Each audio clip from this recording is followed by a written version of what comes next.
Good evening.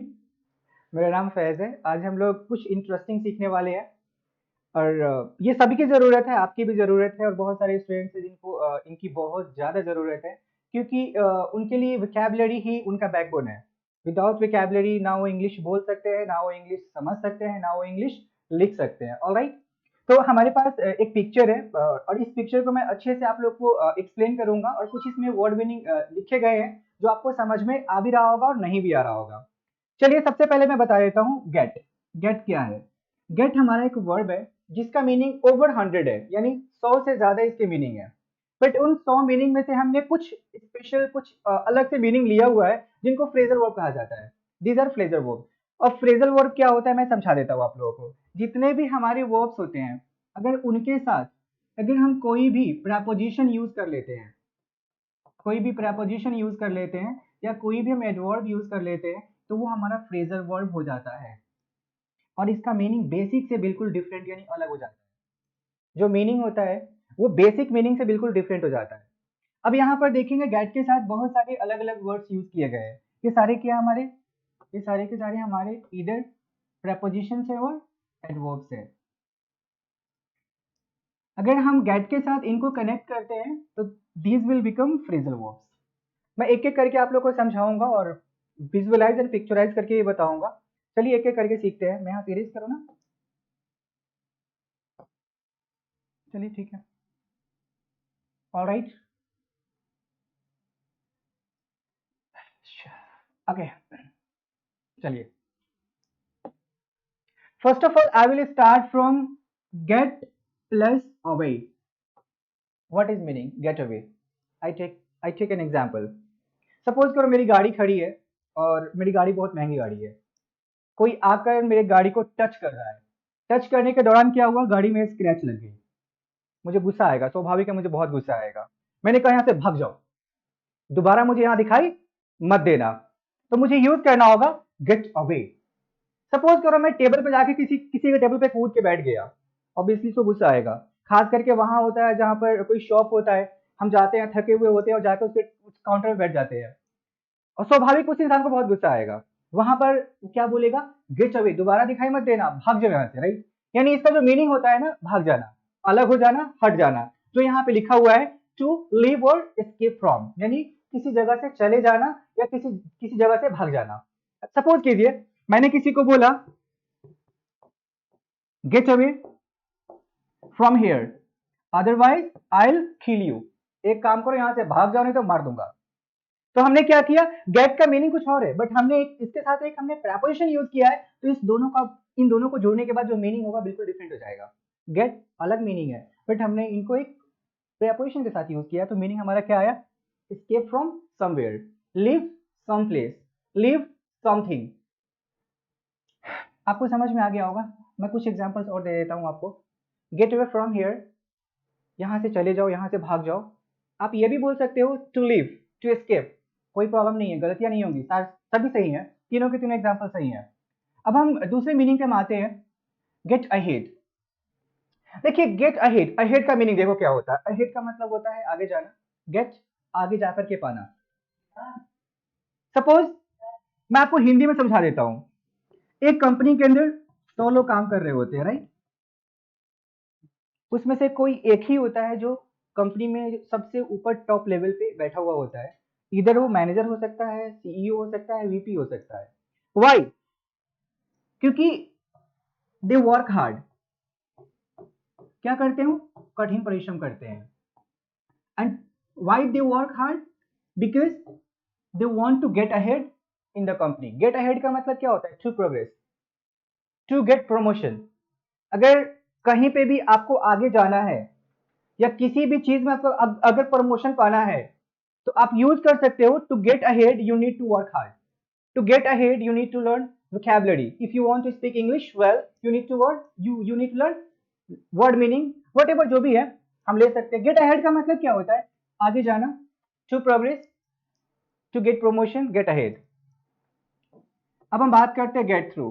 Get through का मतलब क्या हुआ? सपोज करो मैंने आपको आपने मुझसे बोला कि मुझे ना इंग्लिश बोलनी है सर, मैं क्या करूं? मैंने आपको बोला कि देखो अगर आपको इंग्लिश बोलनी है ना, तो आपको आपको मैंने ये बुक दिया, मैंने कहा कि ये लो बुक, अगर आप इस बुक को पूरी तरह से पढ़ लेते हो, आप अच्छे तरह से पढ़ लेते हो, तो आपको इंग्लिश बोलनी आ जाएगी। मतलब अगर आप इस बुक से गेट थ्रू हो जाते हो आप, तो आपको इंग्लिश बोलनी आ जाएगी। I mean to complete successfully, अगर आप इस चीज को सक्सेसफुली कंप्लीट कर लेते हो तो आपको इंग्लिश बोलनी आ जाएगी। Even get through, I mean to complete successfully, यहाँ पे दिया हुआ होगा मीनिंग, आई थिंक दिया हुआ है, वैसे इसका मीनिंग और दिया हुआ है यहाँ पे, लेकिन वो मीनिंग, इसके बहुत सारे मीनिंग होते हैं। तो गेट थ्रू का मतलब होता है टू कंप्लीट सक्सेसफुली, किसी भी चीज को सक्सेसफुली कंप्लीट करना। सपोज किसी का एग्जाम था लास्ट वीक, 7 एग्जाम्स थे, उन्होंने 7 सक्सेसफुली कंप्लीट कर लिया, तो मैं बोल सकता हूँ he got through his exams. He got through his exams मतलब उसने अपना जो एग्जाम्स है सक्सेसफुली कंप्लीट कर लिया है। And if you want to improve your English, if you want to make your English fluent, you must get through this vocabulary book, right? It means get through, successfully complete करना होगा आपको, right? Get over, get over, it means to overcome, to recover। देखो, to overcome आप हटाओ इसे, to recover। get over का मतलब होता है पर्टिकुलर किसी इलनेस से छुटकारा पाना। आई मीन सपोज मुझे एक बीमारी हो गई थी and it took 2 weeks to get over it, यानी मुझे 1 सप्ताह लग गए उससे रिकवर होने में। To recover, that is get over. आप टू रिकवर यूज ना करके आप टू गेट ओवर यूज करते हो। आप किसी चीज से रिकवर होना। My just I lost my father last month and I was totally depressed and it took around 20-25 days to get over it. I mean जो डिप्रेशन था, डिप्रेशन से गेट ओवर होने में मुझे पूरे 20 से 25 दिन लग गए। That is get over. Now we are going to learn the next word, get around. देखो गेट अराउंड, अराउंड का मतलब क्या होता है? चारों तरफ। गेट अराउंड, चारों तरफ जाना। मेरे पास पहले गाड़ी नहीं थी, अब मैंने गाड़ी खरीद लिया है to get around place to place. I mean एक जगह से दूसरी जगह जाने के लिए मैंने गाड़ी खरीद ली है। In order to reach office on time I bought a car. It means to get around my office, to get around my office I bought my car, I bought a car to get around, it means what? Get around means go place to place, that is get around। एक question मैंने किसी से पूछा, how did you get around when you didn't have car? अगर आपके पास गाड़ी नहीं थी तो आप एक जगह से दूसरी जगह कैसे जाते थे? नाउ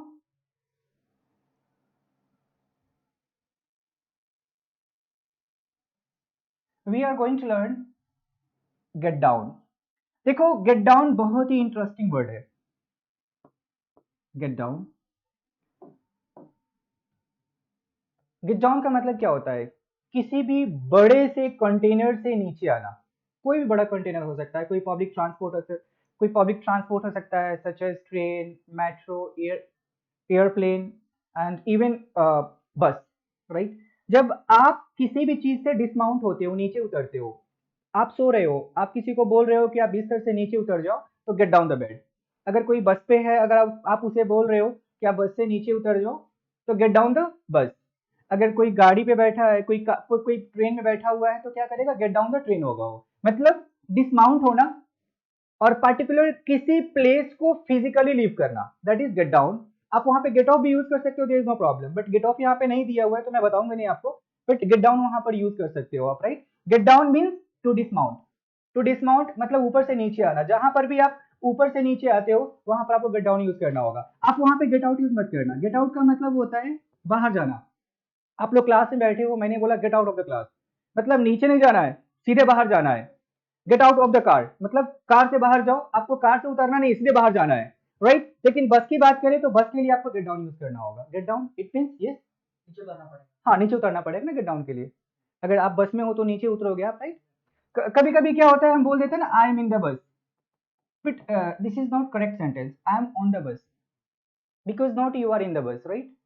जो बस होता है ना, वो एक स्मॉल कंटेनर नहीं है, वो एक लार्ज कंटेनर है। You are in the car, you are in the room, you are in the cabin, but you are on the floor, not you are in the floor. You are on the house, not you are in the house, right? अगर एक ही है, पूरा hall है, तो आप house मत बोलो, इन the house मत बोलो, you are on the house बोलो।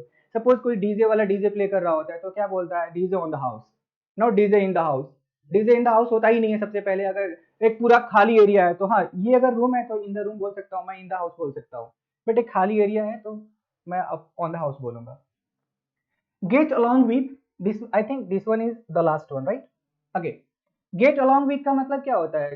सब देखो, खास करके ये हमारे इंडियन समाज में होता है कि जब हस्बैंड एंड वाइफ की बात करें तो या तो दोनों का बनता है या तो दोनों का नहीं बनता है। अच्छा बनता है तो गेट अलॉन्ग, अगर नहीं बनता है तो डज नॉट गेट अलॉन्ग।